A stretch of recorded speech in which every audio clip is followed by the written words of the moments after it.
Hello, how you guys doing?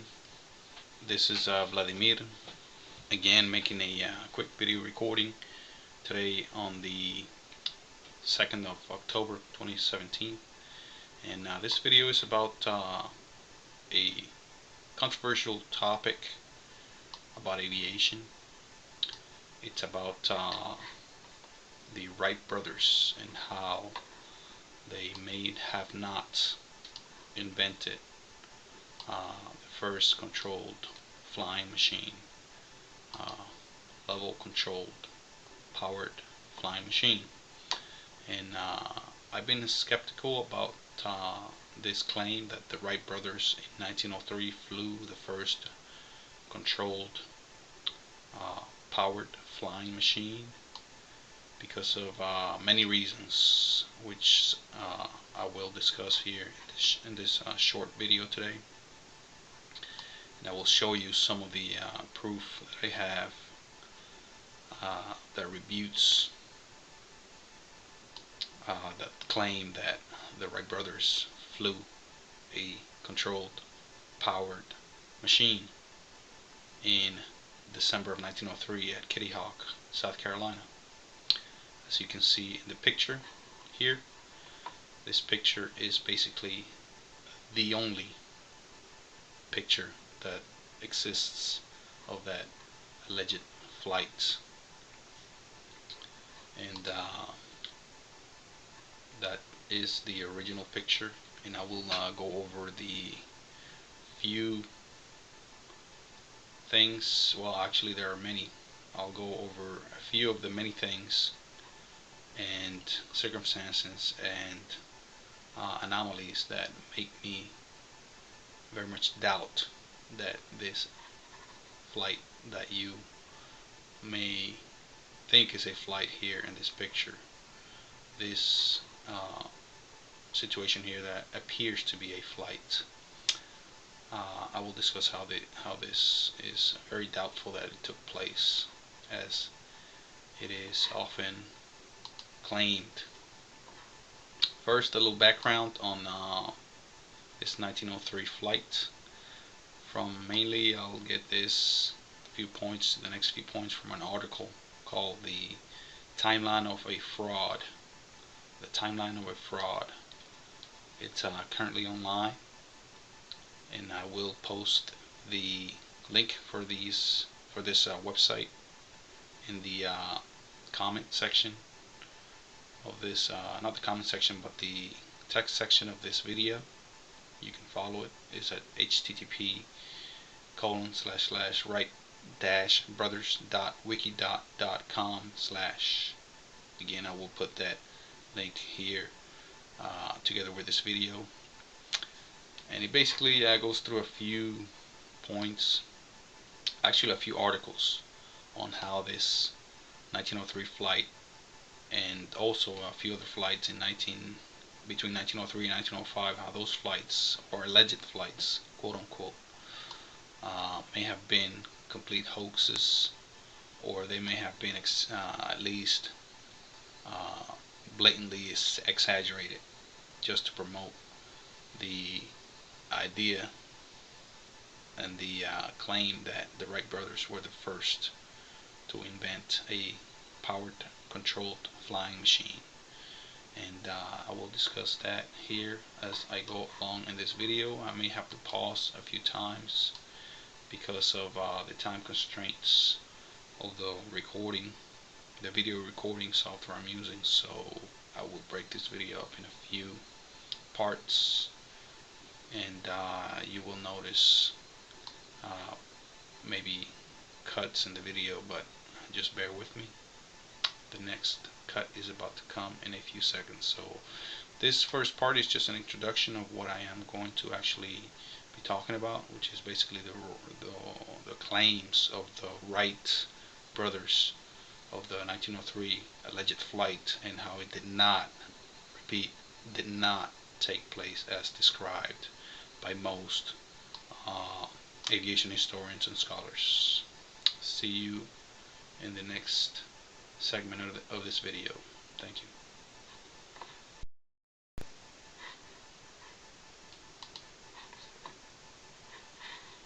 So continuing on with the topic of this video, just bear with me.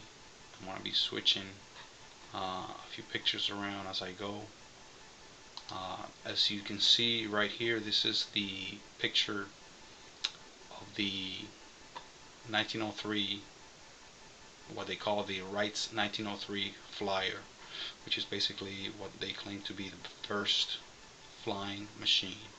This is perhaps the most famous picture of all, and that is because it is about the only picture showing the 1903 flyer, as they call it, actually airborne. No other picture, I repeat, no other picture shows any other flight of the 1903 flyer in December of 1903, period. This is what you're seeing here on your screen is the only picture that exists that actually they claim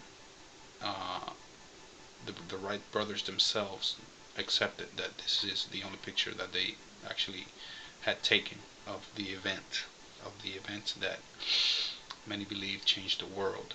But actually that is called into question here in this article, and also in many other um, articles throughout the aviation debate.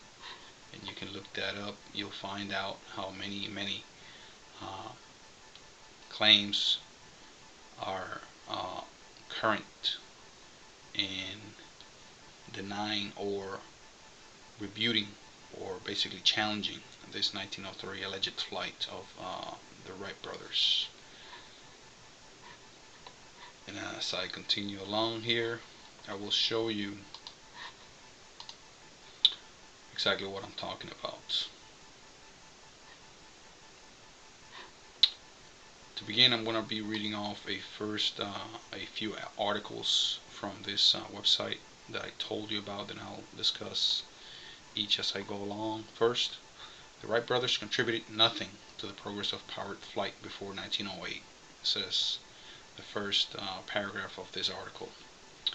And like I said, it's basically a collection of articles from back during that time, shortly after 1903, that basically challenge and at times disprove what the Wright brothers claim, which is having owned the first flight of a powered controlled machine. And continuing on with the article, starting with December 17, 1903, they constantly made ridiculous claims. This is talking about the Wright brothers, about spectacular flights allegedly performed in the interval between 1903 and 1905, refusing in the same time to publish pictures or technical drawings of their machines under the pretext that they wanted to sell them. Aviation appeared in 1906 without the help of the two brothers from Dayton. Basically, flying machines started popping up without anyone ever reviewing or witnessing the Wright brothers machines. So they obviously did not invent the airplane. The airplane was long coming, and it was not by any means the invention of the Wright brothers. Even before the 1900s, this is an invention coming, already actually existing since the 1890s, as I will discuss here in a short period of time. The article continues, a new free ebook available at this same website, Amos Roots, the Liar, number 4, after the Wright brothers and their mentor, Octave Chanute. A.I. Root was a businessman from Medina, Ohio, who had a passion for heavier than air machines. In February 1904, he sent a letter to the Wright brothers saying that he wanted to see some of their trials. He met the two inventors during the summer of 1904, and in the January 1st, 1905 issue of his periodical, However, his numerous letters to the Wrights and other articles he wrote in connection to them show that Amos Roots did not see that spectacular flight. He just lied with the consent of the two brothers who approved his January 1st, 1905 article. So the Wright brothers basically agreed to lie in this article just to make themselves famous and to make themselves actually be able to probably sell this aircraft a lot more. Since remember, they were quite gritty businessmen, quite self-centered and greedy, and pretty proud and arrogant businessmen. Continuing on, before being printed and later used Roots this text as evidence in an attempt to convince the people that they were the first who flew planes. Fortunately, their fraud was discovered. If you read the book, you will have a clear understanding of these two fraudsters and international swindlers from Dayton who tried to fool the world. Again, that is a free ebook available at this website.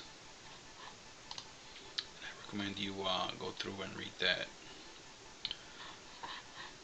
Also, there was before I jump into this next article, I want to discuss this picture here that you see on your screen. Like I said, it's the most famous picture depicting the 1903 flyer in flight, actually in flight, according to the picture, which I will challenge that also. And it is the only picture. Also, the only picture showing the 1903 flyer in flights. If this was such an important event, as they most likely knew that no one else in the world had flown in an aircraft, this was basically proof positive that this actually occurred. Why in the world would they only allow one picture to be taken of this event? The only picture that could prove their invention actually works, actually flies. It is a single picture. This is quite amazing and quite irrational that the brothers basically took that one picture and shortly afterwards wrapped it up, called it a day, and didn't take any more pictures for probably over a year, probably more than a year after this. And that's quite odd and bizarre that is the case. That makes me begin to question the whole story. Also, as you may notice, I will put this picture bigger here so you can appreciate the detail. So you can appreciate the resolution of this picture. This is the high resolution pictures of the events. And as you can see, the detail is very fine. You can see the dirt, you can see the shadow very clearly. You can see very fine details in just about everything about this picture. I can probably zoom in a bit better.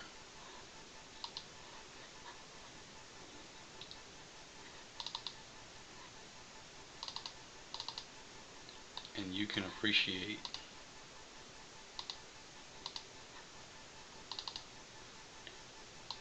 that's a good shot. You can appreciate how detailed everything is in this picture, almost as if it was photoshopped.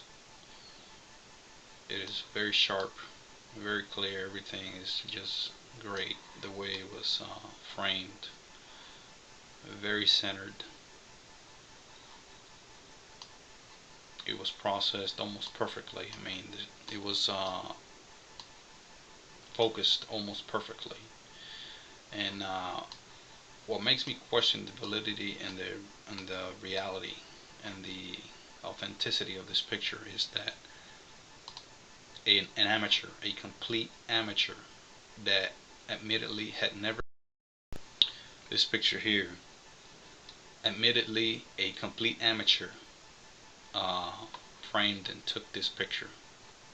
A person that admittedly had never seen a camera before. That is a fact. Actually, there is a article about that very same bizarre situation where this camera was actually given to a person that had never seen a camera before and framed and took this almost perfect picture. I mean, this photograph is so nicely framed that I doubt even automatic lens could do such a good job during such an intense moment. Perhaps the most intense moment in history is captured here. Probably the most important moment for aviation is captured here by a complete ignoramus when it comes to photography. And we are expected to believe that this ignoramus actually framed this picture in complete perfection. I mean, this is bizarre and amazing, and a hard pill to swallow. And it doesn't end there, there's more. As you can see, there are a few items here that I would like to discuss. Let me make sure my time is okay. As I said, this video is going to have to be broken down into a few parts because of this free software I'm using. But as you can see here, the aircraft is allegedly airborne, barely. It has just cleared this long track here, wooden track. As you can see, the aircraft has no wheels. It has something that looks like skis to basically slide across the track. You may have had a single ski to slide across the track until it took off. Admittedly, the machine could not take off under its own power. It could probably fly under its own power, but it could not clearly take off since it needed a counterbalance or counterweight, which you can probably see here. That might be part of the counterweight. That looks like a handle bar of some sort. These right here look like wheels down here, and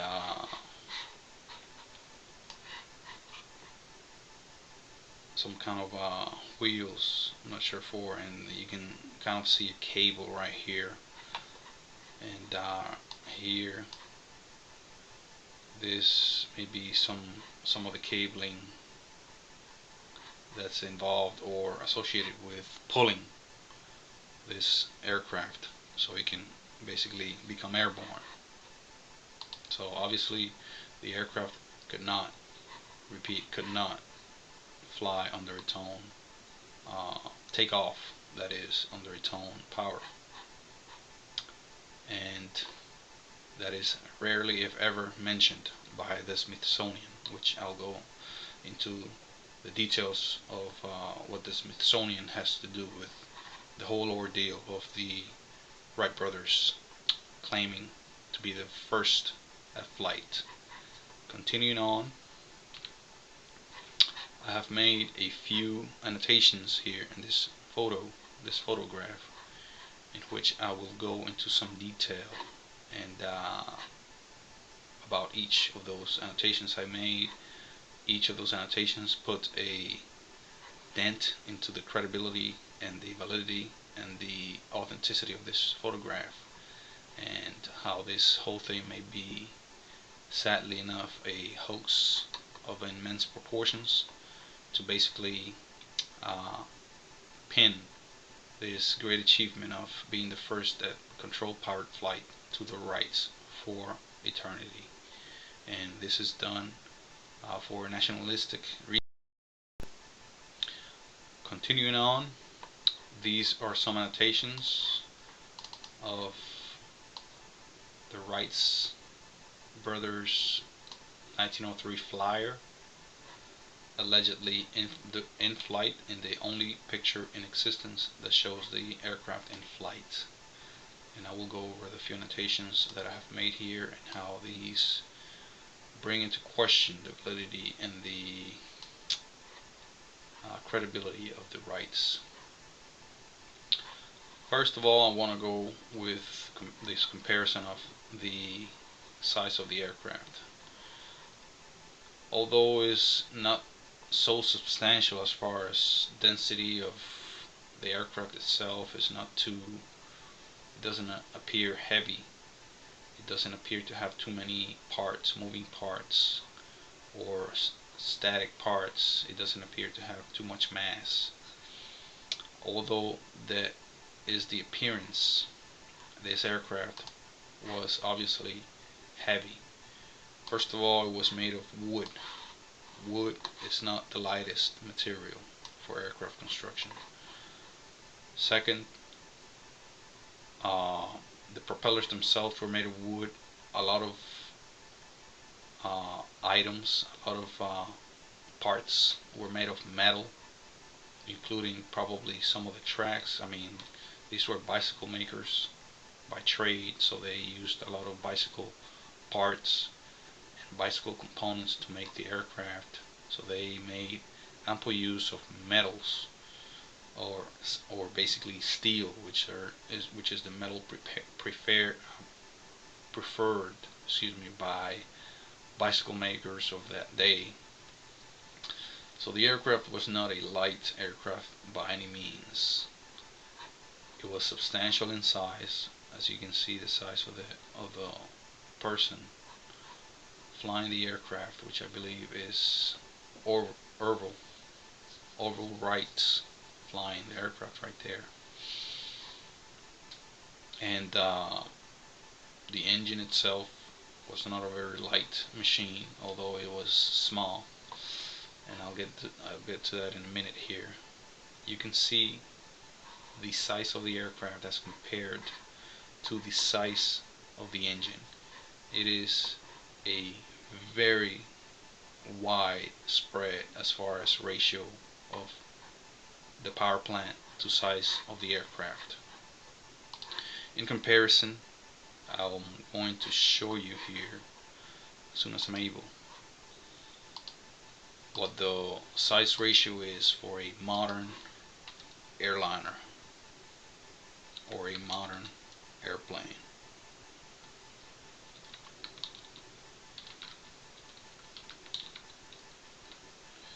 I'm not going to choose an airline. I'm just going to choose a private aircraft, which is modern.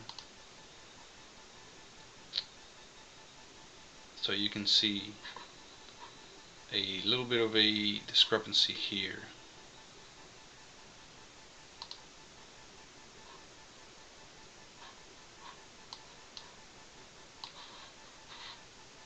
That is the Wright 1903 flyer. This is a Cessna 172.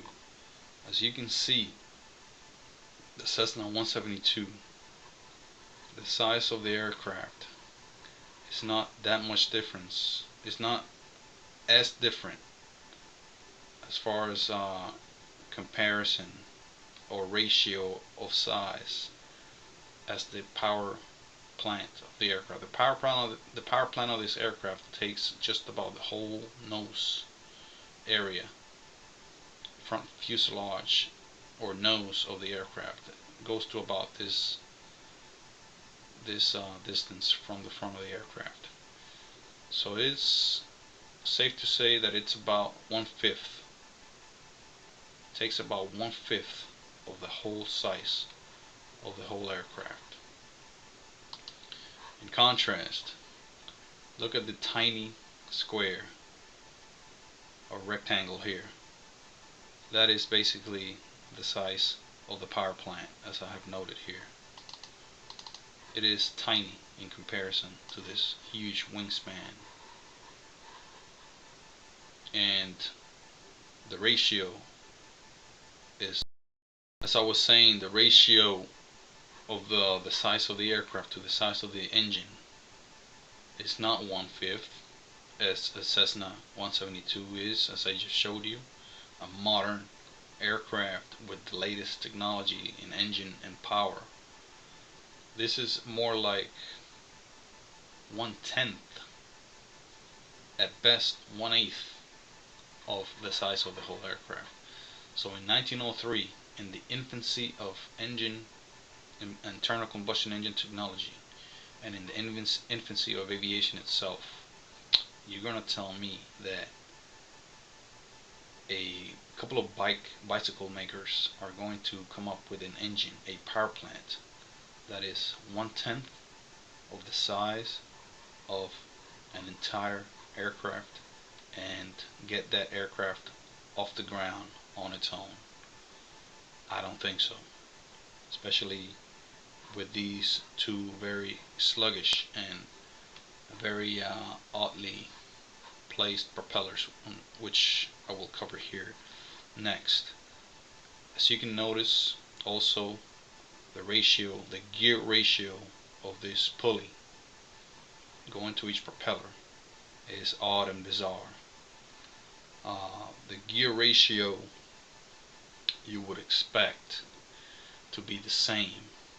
The pulleys on each end, you would expect them to be about the same, if not bigger on this end, on the engine side, than on the propeller side. Why? Because you want the propellers to spin very, very rapidly to get the most airspeed, to get the most lift or thrust. Basically, you get thrust by pushing the aircraft forward, and that's what the propellers do. They basically create lift in the forward direction, pushing the aircraft forward, and to get the most lift on the propeller, you need the most speed possible, and the engine would have to spin many times faster than the propeller to get the propeller to basically spin at a certain speed. So that engine would have to be at a very high RPM, or revolutions per minute, to get that those propellers to spin fast enough to create any kind of lift.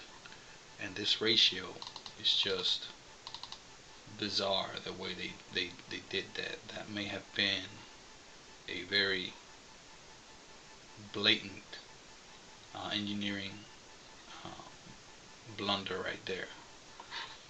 Just to show you a quick example, a quick demonstration of how ratios work,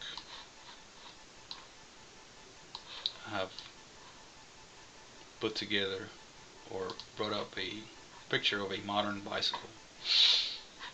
A modern bicycle has this ratio. Imagine this, you're the engine. You're the engine providing power right here in the pedals. Basically, that's what the engine does in the Wright brothers machine. You can see right here the engine. It has a flywheel. The engine is spinning that disc very, very rapidly to basically get any kind of speed over here, because you have to spin, if you have a smaller circumference or circle here, a smaller diameter of the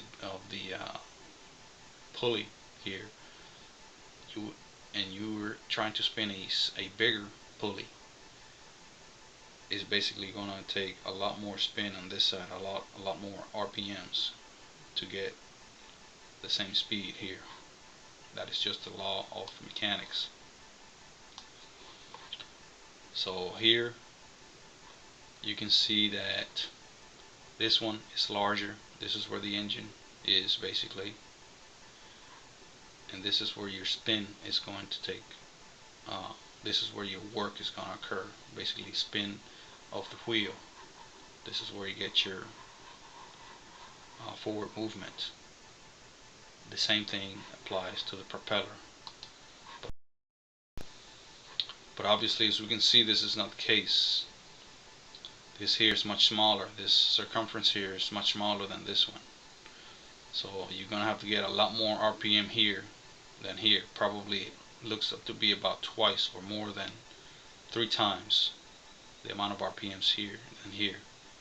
And you want them to be about the same. You want the engine to be spinning just as fast as those propellers, because this is not a very powerful engine. It doesn't have a lot of, it could not have a lot of RPMs because it's so small, and it was allegedly lightweight, and you're going to sacrifice power and speed with size. Obviously, this is 1903, remember. Also, I want to bring up a few other pointers that further erode the validity of this picture, of this claim. And as you can see, this is the blue line here is the horizon. This pink line here is the angle of the aircraft, more or less. An estimation, is pretty close estimation, I believe. And this right here, and the pink line going almost horizontally, or at an angle here, is basically the angle of attack of the canard here, this wing looking area. I put some red lines here to kind of give you an idea of the angle of this flight surface. Basically, that's what's going to give you the pitch of the whole aircraft, or the movement up and down of the nose of the front part of the aircraft. It's going to be determined by this canard winglet here in the front. Remember, the aircraft is flying away from the cameraman. So the canard has been proven to be in a stall during wind tests that were performed in a full scale of this very model, the 1903 Flyer. And to prove that further, I put these lines here that come to an angle of about 65 degrees. Now, that's generous. That's being very generous. Taking into account that the canard is at an angle, basically facing forward into the horizon. The whole aircraft is facing towards the horizon. So I basically drew these lines, taking that into account, and I came up with a 65-degree deflection. That is very much above stall just by measuring the angle. Again, this was proven in a wind tunnel test. You can look that up, and there are many citations that could help you find that document online and in several books and articles. The stall speed for this aircraft was about 18 miles per hour, and this aircraft could not have been going much higher than that as far as speed is concerned. Another odd thing about the picture is about these lines here. There's a line right here that appears to be almost perfectly straight, so straight that it appears to have been just drawn by machine, by Photoshop, by computer, by someone with a ruler, just drawing a line between these lines here. And it during close inspection, I determined that it wasn't the same shade as these. It didn't look in place. It looked way out of place, as if it was photoshopped or drawn into the picture. And you can tell if you look closely that these lines were drawn perhaps to convince someone or some people about the ability of the Wright brothers to have lateral control with wing warping. And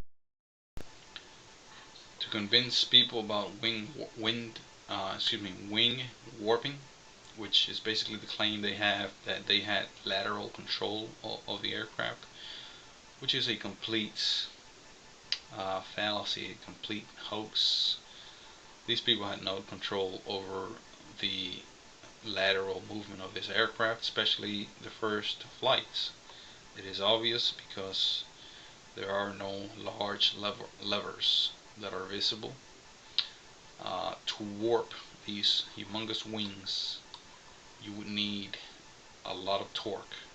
To get a lot of torque from someone in a position as that, laying on your belly, you would need large levers.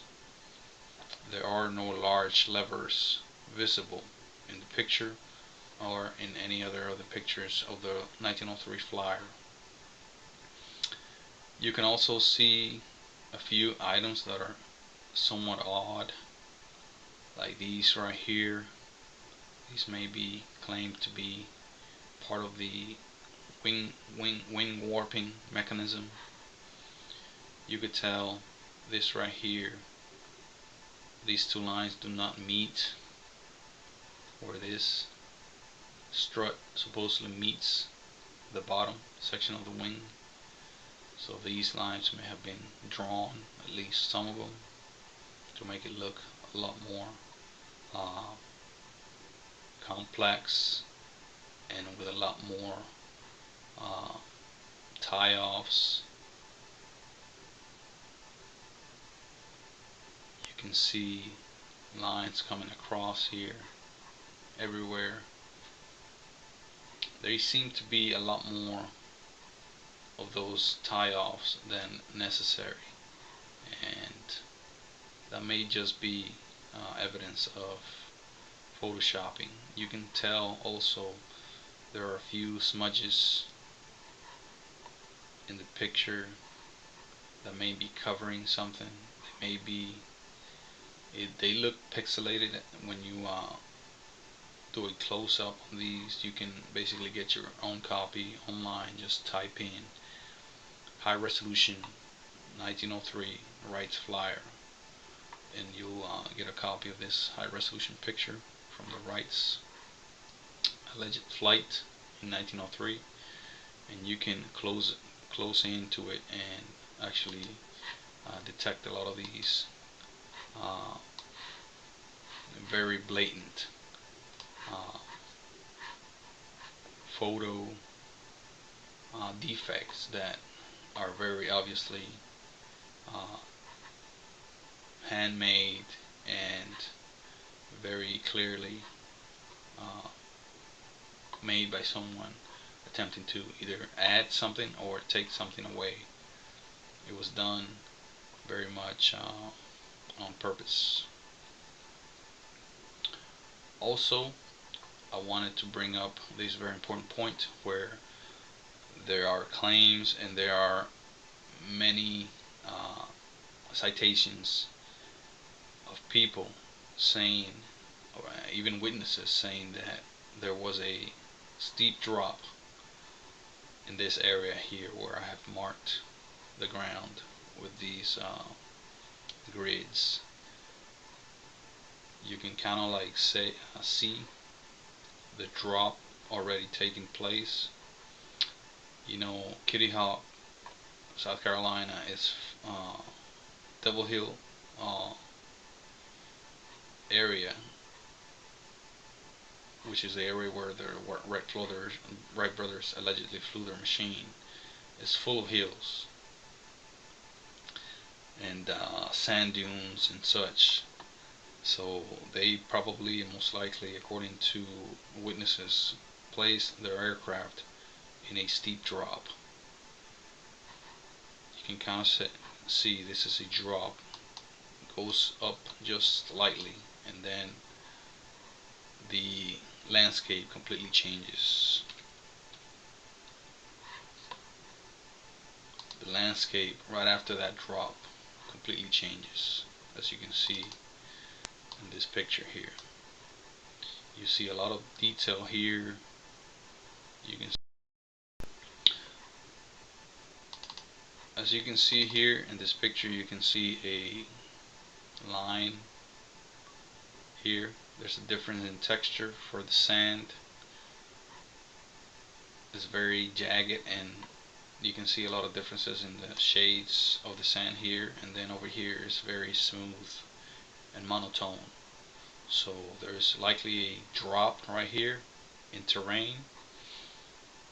Starting from here, there's a drop in terrain, as you can see in the marked photo.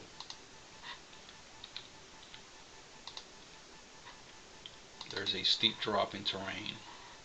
So the Wright brothers probably placed this track strategically in a drop, probably a hill, and a drop in terrain allowed the machine to basically glide for many, many feet.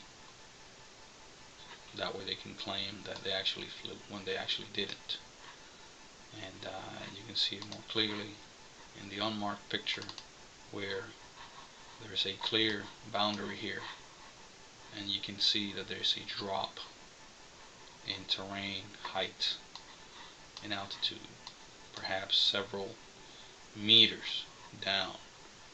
So you can basically pull the aircraft or push the aircraft into the air, aided by the wind, very little engine power needed, and basically glide perhaps several hundred feet and claim that your aircraft took off under its own power and flew, when in fact that was clearly not the case.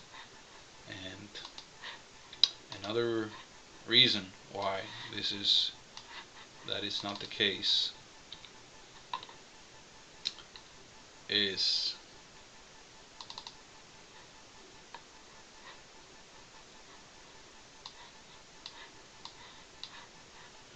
this right here.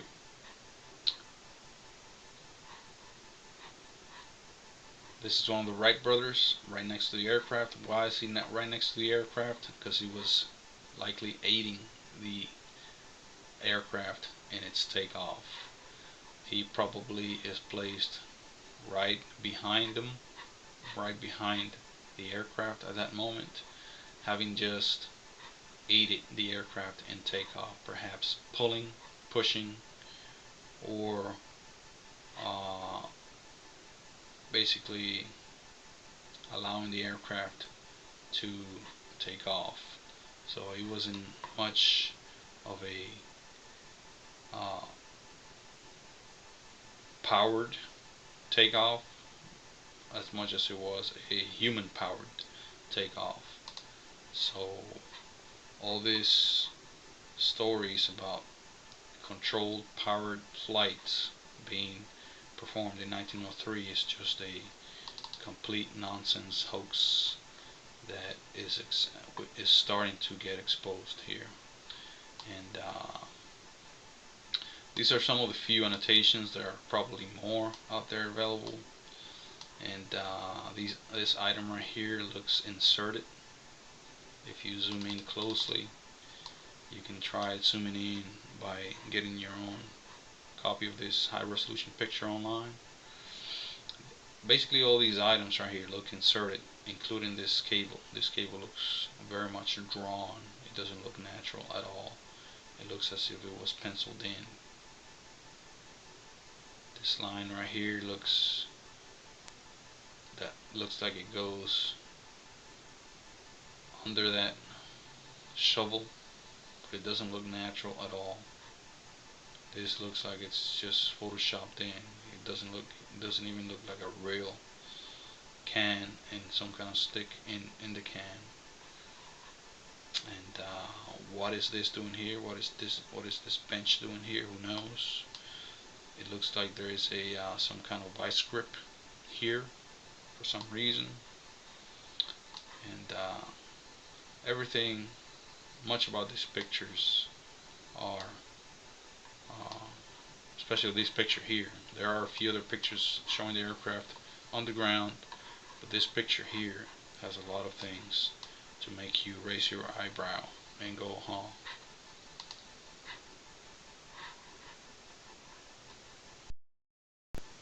want to keep discussing a few other things on this very important article I think everybody should read that is interested in the hoax of the 1903 flight of the Wright brothers. It says the 2003 flying replica of the Flyer 1 of the 1903 Flyer could not fly more than 115 feet or 35 meters. The 2003 accurate replica of the Wright brothers plane tested on December 17, 1903 was not able to do more than a short flight. None of its takeoffs came close to the claimed 59 seconds flight performed on December 1903. What the 2003 experiment really showed was that the plane from 1903 could have been theoretically able to take off and fly chaotically for about 100 to 115 feet and no more. The Flyer 1, or the 1903 Flyer, was an uncontrollable and not capable to execute a sustained flight. The tests from the 2003 demonstrated that the Wright brothers had exaggerated at best the performances of their claimed 1903 59-second flight. And if I have time here, I can show you a quick video of this failed flight. That may have been the first attempt of that the flight for that replica.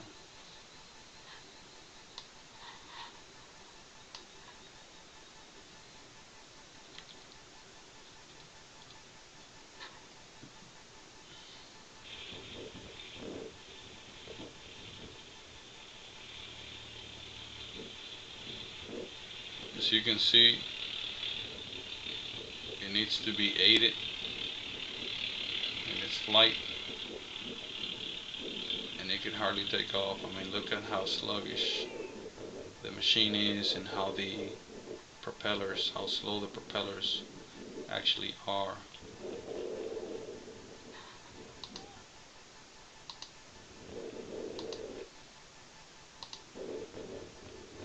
So obviously the machine has not enough power to take off on its own, let alone flight for 59 seconds.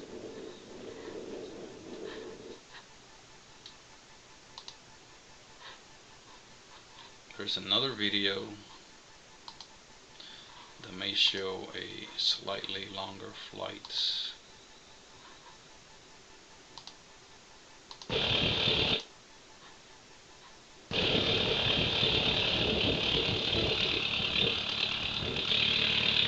Again, the aircraft is being pushed along.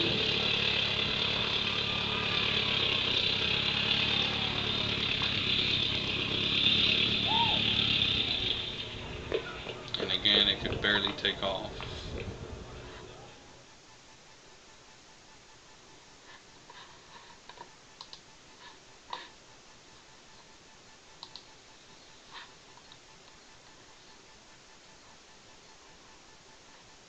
Moving along, the instability of the Flyer 1 had been already predicted by the Professor Fred Kulik, who tested in the wind tunnel another replica different from the one that flew in 2003.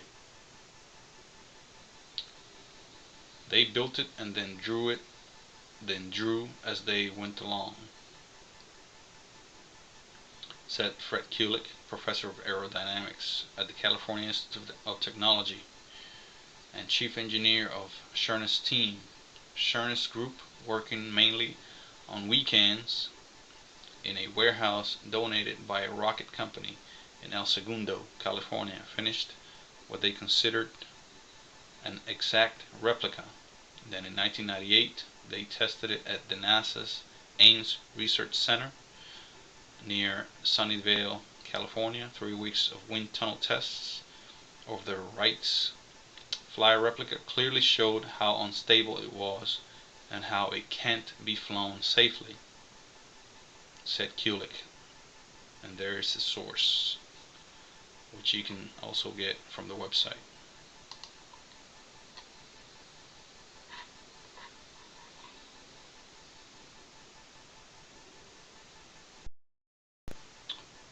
on with this article. They carried the machine up the hill. John T. Daniels, eyewitness.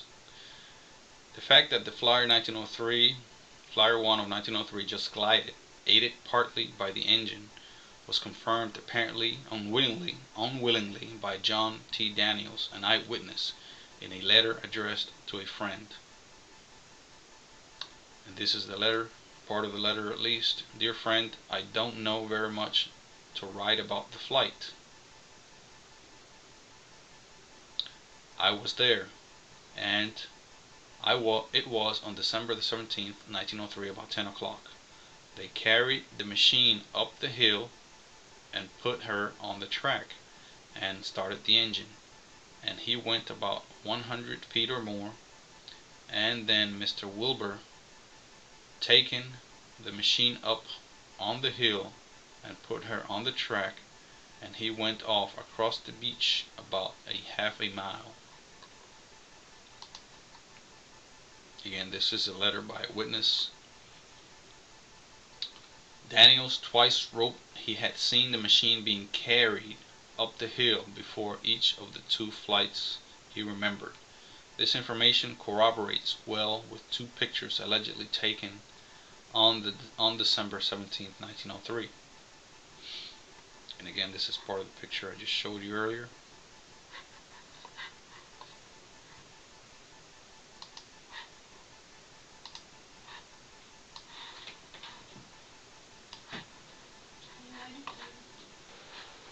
Alright, to continue on before I was rudely interrupted. Also, it should be noted that the article, The Flying Machine of the Wright Brothers, published in L'Aérophile, January 1904, page 16 through 18, has a comment close to its end reading, Mr. Orville Wright does not tell us the difference in height between the departure and the landing point. The letter of John T. Daniels and the two pictures, 1 and 2, allegedly made on December 17, 1903, came to confirm that L'Aérophile had already suspected in January 1904 the plane landed many meters below the takeoff altitude, which disqualifies the flights of that day as true powered flights. As I said, if you glide into a lower terrain, it's basically not considered a flight, it's just considered a drop from a higher point to another, a glide. The brothers only glided off Kill Devil Hill that day. Their first real flight came on May 6, 1908. Alpheus W. Drinkwater, telegraph operator. Wilbur and Orville Wright are credited with making their first power flight in a heavier-than-air machine on December 17, 1903. But Alpheus W. Drinkwater, 76 years old, who sent the telegraph message ushering in the air age, said the brothers only glided off Kill Devil Hill that day. Their first real flight came on May 1908, he said. A source by the New York Times, December 17, 1951, and I actually have that article. You can find that article easily online. The declaration of Alpheus W. Drinkwater corroborates well with the article The Wright Brothers in the US and in France. The last tests of the Wrights in US described by themselves. L'Aérophile, June 1908, page 222 to 223. Where the two brothers talked, amongst other things, about a 337 meter flight against a 4 to 6 meter per second headwind that took place May 6, 1908. As I remark, this is the first claimed powered flight mentioned by the Wright brothers after they stopped flying, also a pure claim in October 1905.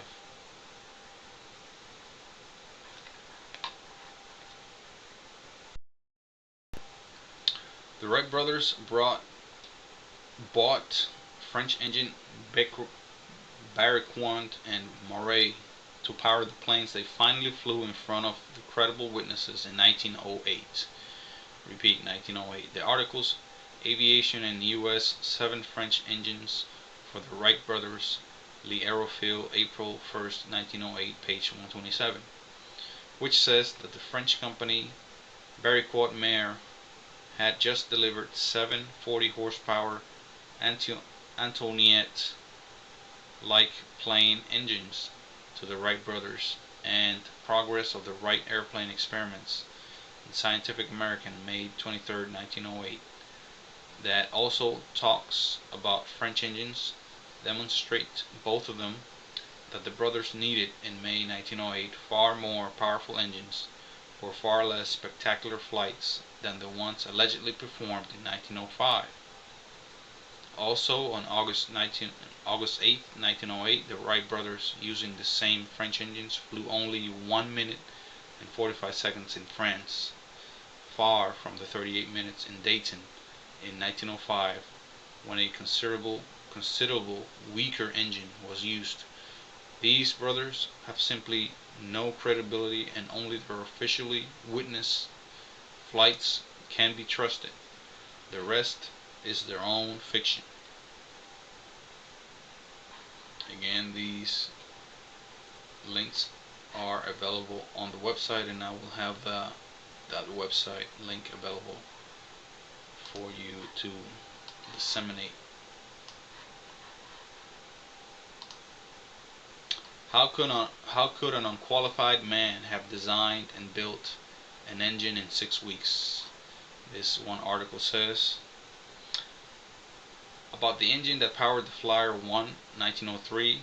Various authors wrote that the Wrights wrote to several engine manufacturers, but none met their need for a sufficiently lightweight power plant.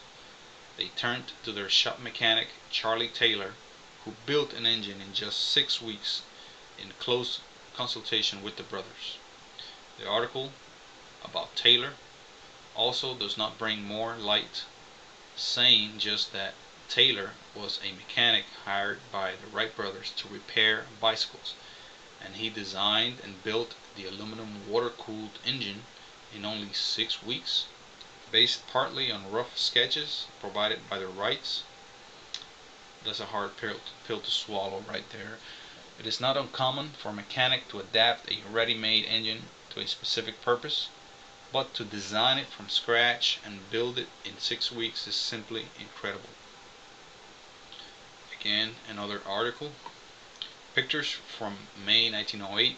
The Wright brothers' plane caught flying low in front of a tall sand dune. The images can be found here. The article from L'Aérophile, 1st July 1908. They still glided down the slope. How can I believe that the two brothers were able to fly about 40 minutes in 1905 in Dayton, Ohio, over a flat pasture, if they still needed a hill and strong winds to fly in May of 1908?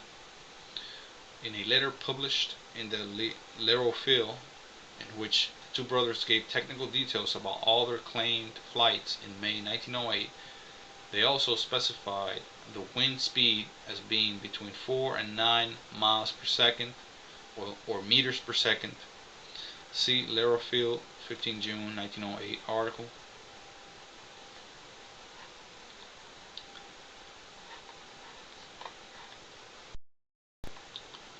Next article. In May 1904, the Wright brothers just glided in front of journalists, according to their own September 1908 account.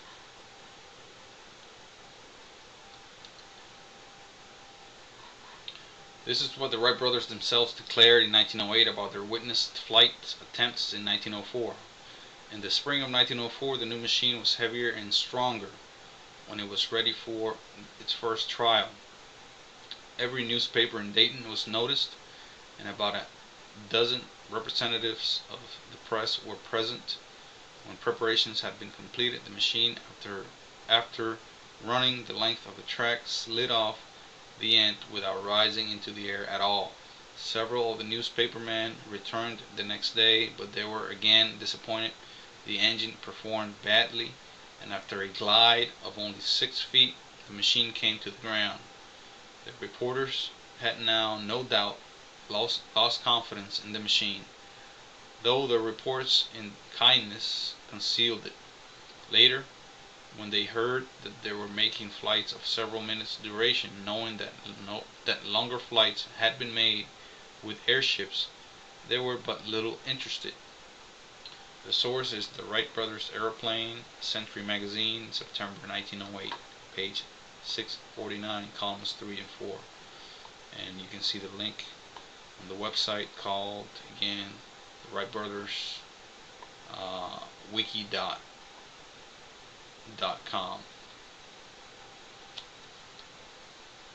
Another article.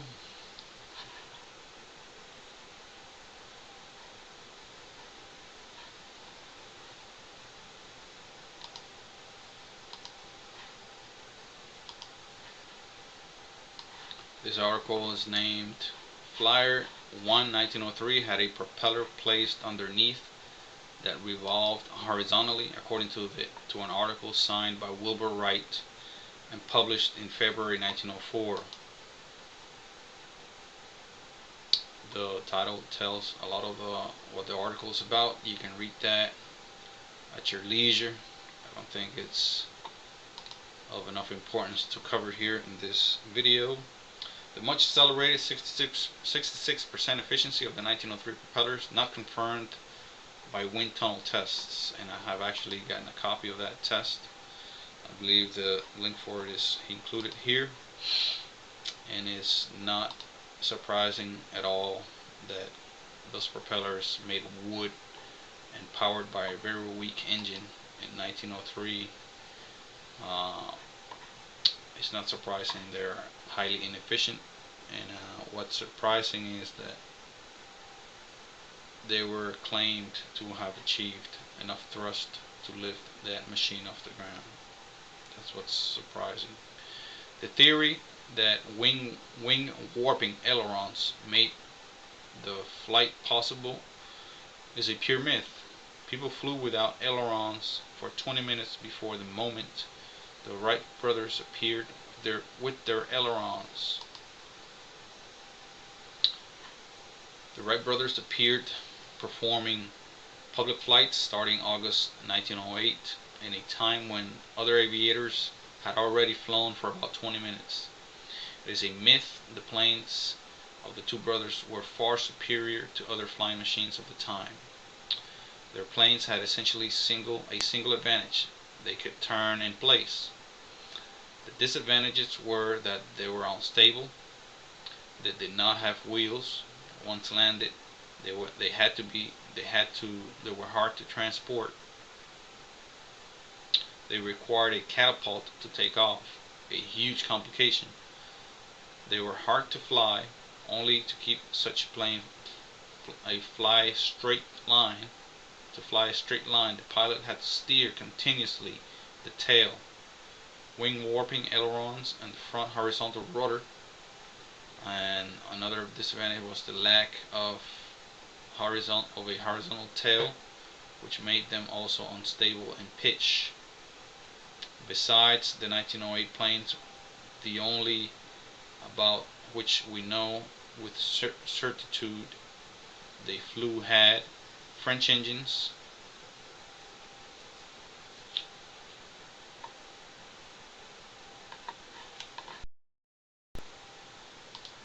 again. Besides this, the 1908 planes from the Wright brothers, that is, the only about which we know with certitude is that they had French engines, Barricade and Mar. They had dihedral stability, unlike the alleged Flyer 1 in 1903 and the French planes. Again, this is for the 1908 models. They had high efficiency propellers, like the French planes. Just because the Wright brothers established some flight duration records in the autumn of 1908 due to the high quality of French engines they used, it does not mean they invented the airplane. The theory that wing warping made the flight possible is a pure myth. People flew without manual roll control for over 20 minutes before the moment the Wright brothers appeared with their ailerons. And the last article I want to discuss here is this one here. Piloting Flyer 1, 1903 is like balancing a yardstick on one finger. 2 at a time. If you lose it, it goes quickly, said Fred Kulick. 1 El Segundo, California, AP. This is another article. Aviation experts have found the right stuff in the hands of modern pilots. It is a little wrong. I would say it was almost a miracle they were able to fly it, said Jack Chern. Using the data, they created a computer flight simulator that shows the plane to be so unstable it is nearly impossible to fly. It is like balancing a yardstick on one finger, or 2 at a time. If you lose it, it goes quickly, said Fred Kulick. Every pilot, his first try, crashed the simulator. It took less than a second, said Captain Tim Harris. I thoroughly cannot imagine the Wright brothers, having very little experience in powered aircraft, getting this airborne and flying, said Major Mike Jensen. My respect for what they did went up immediately the first time I took the controls. Modifications will include a computer feedback system. Will assist the pilot. We want the experience, but we won't want to kill ourselves, Chern said. All these articles and all these basically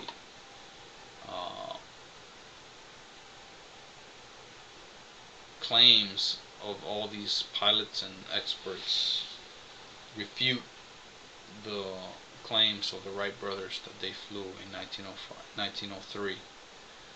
They may have flown past 1908 reliably in an aircraft that was considered to be a flying machine, a controllable flying machine.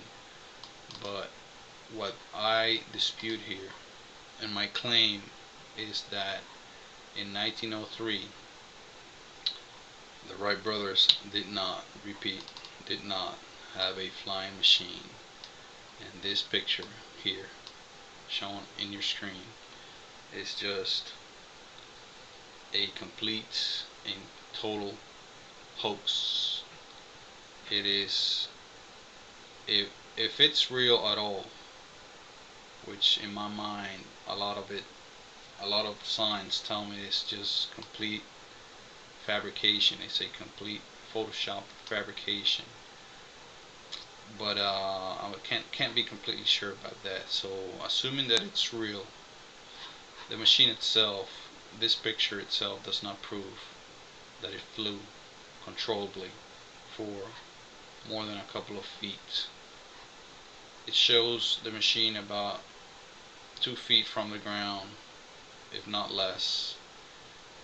It shows the machine having been on a track. It shows the machine having been helped by another person that's not the pilot. It shows the machine going into a steep drop, and it does not prove that the machine flew any more than a couple of feet at best. This machine could have been lifted up by the wind and taken back for all we know. This machine could have been a utter failure.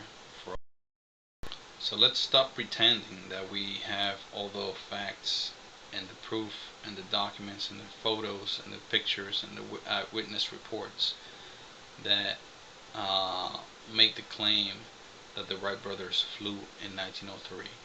We don't have any of that. We don't have the proof. We don't have the witness credibility. We don't have the actual machine performance tests that show that the Wright 1903 flyer actually flew. This is a complete hoax. The 1903 flyer could not have flown. The engines, the power plant was not strong enough. The propellers were not efficient enough. The aircraft was too large. The aircraft was not controllable. The aircraft here in this picture, as you can see, shows the aircraft in a complete and utter stall. The canard is in a stall, and it does not show the aircraft any more than a couple of feet from the ground and no more than no feet away from the track. It's basically right above the track, and the picture has many anomalies that make it very unlikely it was taken at all. This picture is extremely sharp and well focused, taken by a complete amateur, a complete ignoramus, someone that had never seen a camera before. And the very witnesses claim that the aircraft only glided. It had to be carried uphill. Get that through your head. Uphill. Why would you get something uphill to fly? It can fly from level ground. Why have to carry the whole weight of it uphill? For one reason, because it has to glide downward from a higher point to a lower point. That is the definition of gliding. Not getting any kind of altitude, just dropping in a controlled fashion. You can do that with a paper airplane. You don't need a piloted motorized aircraft for that. You can do that with a paper airplane. You can basically do that with a pair of bat wings affixed to a person, just as Otto Lilienthal proved. Let's stop this madness of believing that the Wright brothers flew in 1903. Let's stop accepting this as truth. Let's start challenging this as we should. Let's start bringing the truth and the actual people that actually flew before the Wright brothers. And those people were two. There were two pioneers that flew before the Wright brothers, which I will cover in a later video. The first of them was